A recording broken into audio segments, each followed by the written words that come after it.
Менингит мээнин чел кабыгынын сезгениши. Менингит коркунучтуу оору. Аны убагында дарылабаса, адам кереңдикке, талмага кабылат. Ал тургай өлүмгө учуруусу да толук мүмкүн. Бул оору эмнеден келип чыгат? Кантип дарыланууга болот? Ушул суроолорго жооп издеп, Бишкектеги жугуштуу оорулар ооруканасына баш бактык. Оору тууралуу балдардын инфекциялык оорулары кафедрасынын башчысы Дамирахан Чыныева кеп салып берди. Убагында дарыланбаса, кереңдикке, талмага алып келет. Ооруну бактериялар жана вирустар жаратат. Бул дарт оорулуунун чүчкүрүгү, шилекейи, ал колдонгон буюмдар жана суу, кир-кол, тамак-аш, өбүшүү аркылуу жугат. Эпидемиялык убак көбүнчөсү февраль-апрель аралыгы.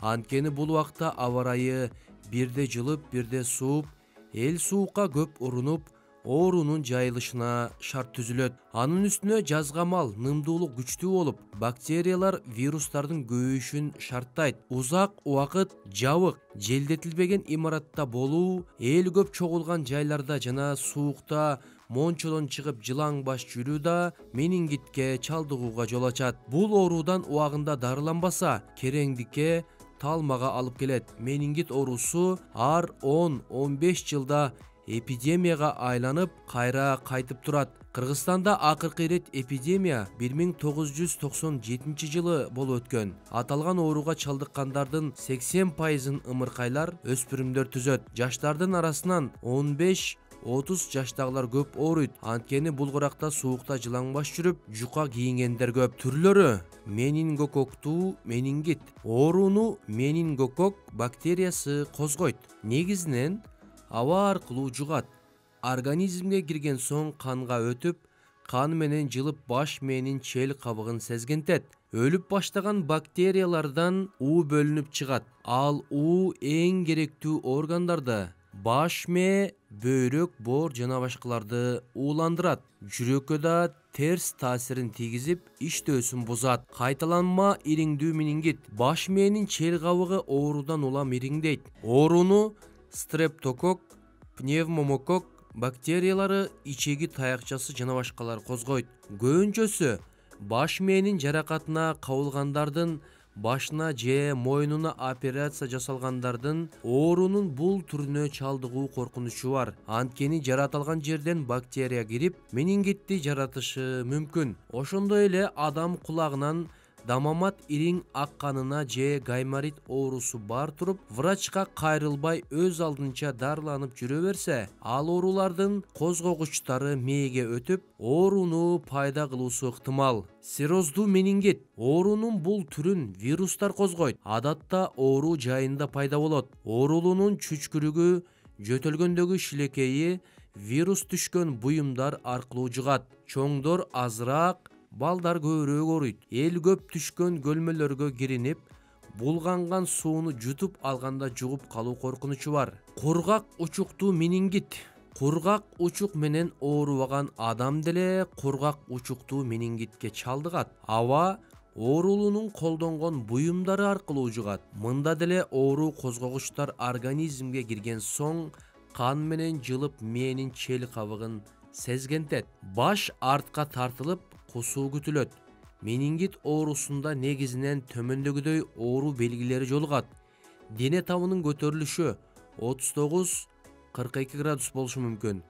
Кара тер басып, чыйрыгуу, баштын чыдатпай сынып кетчүдөй оорусу, тамакка табит жоголуп, жүрөк айланып кусуу, алсыздык менен коштолгон уйку, ымыркайлардын эмгегинин көтөрүлүп калуусу, адамдын башынын артка тартылып калуусу, адам эгин төшүнө жеткире албай калат. Дем алуунун оорлоп көрүүнүн начарлашы, оорулуунун эсин жоготуп коюшу мүмкүн, комага да түшүшү мүмкүн. Дөөдүрөп ар нерсени сүйлөп калуу, жарыктан качуу жана добуштан коркуу, денеге канталаган кызыл бүртүкчөлөрдүн чыгышы, тактап айтканда аллергияда да ушундай бүртүкчөлөр чыгат. Бирок аллергиядан айырмасы менингитте кызыл бүртүкчөлөрдү басып көргөндө өңү өчпөйт жана томпойгонсуп сезилет. Аллергияда бүртүкчөлөрдү басканда өңү өчүп, анан кайра пайда болот. Диагноз үчүн жүлүндөн суюктук сордурулат. Так диагноз үчүн пункция жасалат. Пункция шприц менен жүлүн суюктугунан сордуруп алуу. Ал суюктук лабораторияда текшерилип, менингиттик козгогучтар бар же жок экендиги аныкталат. Пункция жасатуудан коркпоо зарыл. Анткени пункция канчалык эрте жасалса, диагноз да эрте такталып, адам оору тереңдей электе дарылана баштайт. Дарылоодо дары-дармектер, витаминдер колдонулат. Оору белгилери билингенде эле ооруканага келбесе, адам 1-2 күндө каза болуп калуу коркунучу бар. Дарылануу 10 күн. Тамагына белокко бай азыктар, уйдун эти, балык, быштак, сүт, жумуртка, ошондой эле карагат, лимон сымал витаминдерге бай жемиштер, алардын ширелери берилет. Үйдөн кокус бирөө ооруп калса, анда калган үй бүлө мүчөлөрү баары текшерилиши зарыл. Ооруга чалдыкпайын десеңиз, күн суукта турак жайды жылуу кармап, убагы менен форточкаларды ачып желдетүү, баш кийим кийип жүрүү зарыл. Оору жукпашы үчүн мүмкүн болушунча эл көп болгон жерлерде, мисалы базарларда жүрбөө, балдарды андай жерлерге алып барбоо зарыл. Жеке гигиенаны сактоо, оору эпидемиялары жүрүп жаткан кезде өшпөө кажет. Врачтын тажрыйбасында кезиккен окуялар аман калганына сүйүнгөн. Зейнегүл аттуу айым оор абалда келди. Ал жабык имаратта цехте эртеден кечке чейин иштечү элем. Бир күнү башым, желкем катуу ооруп шалдырап чыктым. Ооруканага келсем, менингит дешти. Мен ага чейин арыктайм деп узакка диета кармагам. Иммунитетим начарлап, жабык жайда иштегеним кошул-ташыл болуп, ушул ооруга чалдыгыпмын. Аман калганыма сүйүнүп жатам деген эле. Баласын алып кала алган жокпуз.